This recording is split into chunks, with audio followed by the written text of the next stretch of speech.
Hello there, ladies and gentlemen, welcome and welcome back to another video. So if I remember to post it before this, in the previous video, as you have seen, I have dropped this artifact, and it was the only artifact I had trouble pronouncing when taking a look at all the artifacts. And funny enough, it's the artifact that has the highest passive stats alongside the free artifacts.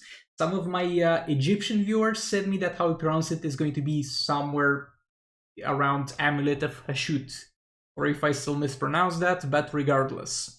So what is this going to do? First of all, it's going to spawn a moving hazard for 12 seconds when you tag in. That's going to deal 70% of the wearer's base damage. That is at level 2, of course. And this is a bad thing. Like this thing over here, base damage is bad. Though at the same time, it could be decent because of all the other scaling that it will have with other stuff. But generally speaking, you don't want base damage, you want total damage. How is Battle on the Drown passive, for example. But at the same time, if this was total damage, then it would have turned every single character in the game into Battle on the Drowned. So that also would have been a little bit of a problem.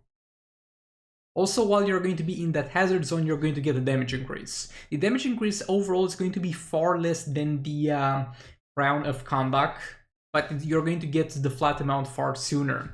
And this damage increase is also going to influence this area. So even though this is going to be only based on base attack and it's going to be at a very, very low value to start off with, you need to understand that this scales with this most likely crits, and this most likely will scale with Arctic Harlequin Stun. I presume. I have only used it a bit in campaign, so we'll see how that goes.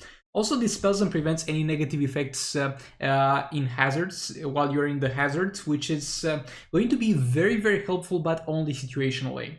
Regardless of if this artifact is good or not, it's still huge, because I'm gonna upgrade this regardless, because I need to have high passive stats for the soul rate, and after I'm done with Crown of Kondak, I'm going to upgrade this. So it's win-win for me anyway. But let's see how this goes. We're going to fight Deathstroke. I chose him because he literally does nothing. He just has some modifiers that are going to make him deal more damage. That is pretty chill, pretty straightforward. We're also going to use the Tana because he's quite healthy. He's a healthy boy. And ideally I want to also kill him regardless of how good the artifact performs. We have the Crown of Kondak on EPI, so yeah, that's there just for the passive stats. Not bad there.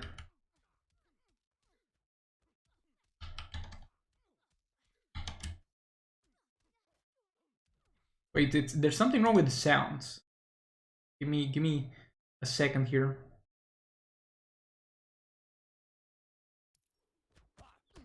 Okay, that's better. That's far better.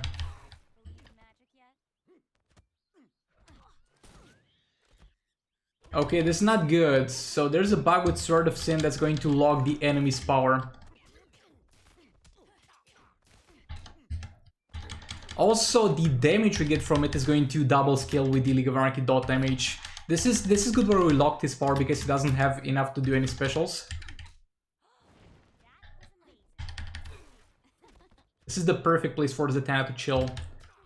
But yeah, this artifact will be very good for League of Anarchy regardless. Not sure if better than Crown, but it will be very good regardless. Because they just love damage buffs.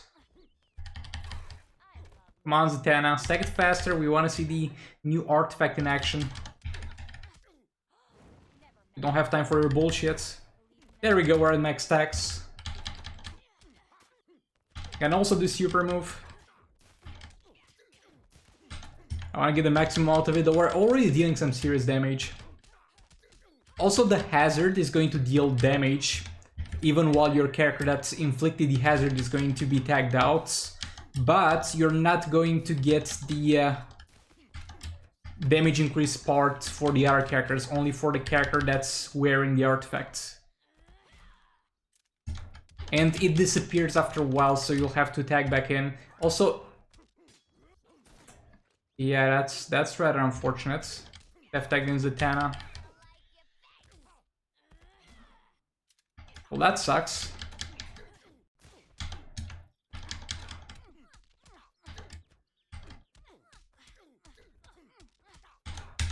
That really sucks. There seems to be a little bit of a problem. Oh, it's normal damage from the hazard. I was gonna say that the hazard is not doing damage while the enemy is just straight up in the corner. But it is doing damage, but it's not dot damage, it's going to be normal damage. I think this is the first time we ever see a hazard dealing normal damage. So it's going to be reduced by enemy's armor. Well, that's interesting. So it goes from 11 to 18 per second when the enemy stuns because of Harley's passive, obviously. As you level it up, I guess the duration of it will also increase. You also get a damage reduction while you're inside it, but that's not gonna be the reason why you use it, obviously. So yeah, it's quite inconvenient to have to constantly tag in and out to get that triggered. Yeah, my bad this fight. I messed up badly with the EPI fights. But we could see a little bit of it in action. Nevertheless, let's move on. So next up we're trying it on Black Adam. I don't think there's no way he kills Deathstroke, and playing this is going to severely hinder my raid progression, but I don't care. I care about making videos for you guys.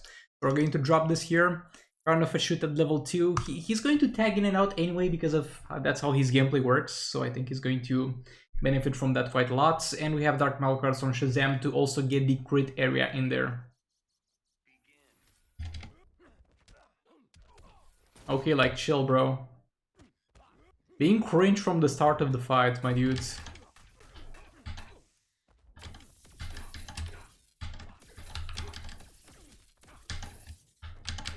You're on a fat combo, so we can do these super... Bro, why do you jump? Why do you jump? You are close to me, you could do normal hits. I was trying to build combo. Oh, it's because of the hazard, what the fuck? He didn't jump constantly in... He didn't make them jump constantly in campaign. Well, if he jumps constantly because of it, then that's unusable.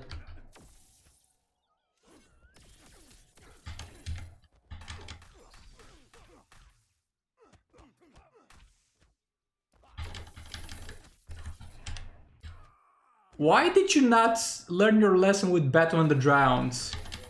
We had a problem with Batman the Drowned where her hazard made the enemies jump constantly, and people are like, "No, NetherRealms, this is bad. I can't play the game like this. This is cringe and fatherless behavior." And you do it again with a pay-to-get artifact.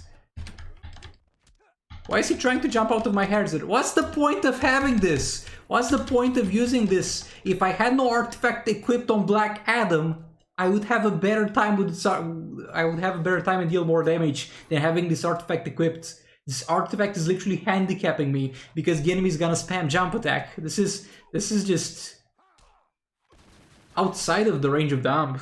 It can still be used on League of Arcating because you're going to lock the enemy into a stun anyway. But most likely the Crown of Conduct will do more damage for them. Yeah, I was actually gonna play more fights, go more in depth into this, but nah, I don't want to play with this artifact anymore. This is shit. This is absolute shit. It's a pay-to-win artifact and it's the highest passive bonus artifact. Might get fixed with an episode update, might not, but bro, I was so excited about this. Look, I'm gonna get the passive stats from it.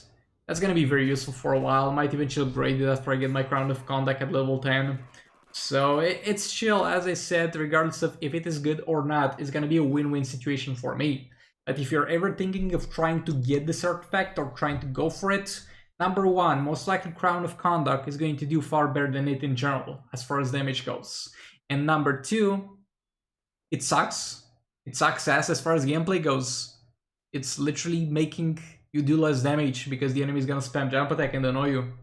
But yeah, that's actually gonna be it for this video. Thanks so much for watching. Like if you liked it, dislike if you disliked it, and I'll see you all in the next one. Goodbye!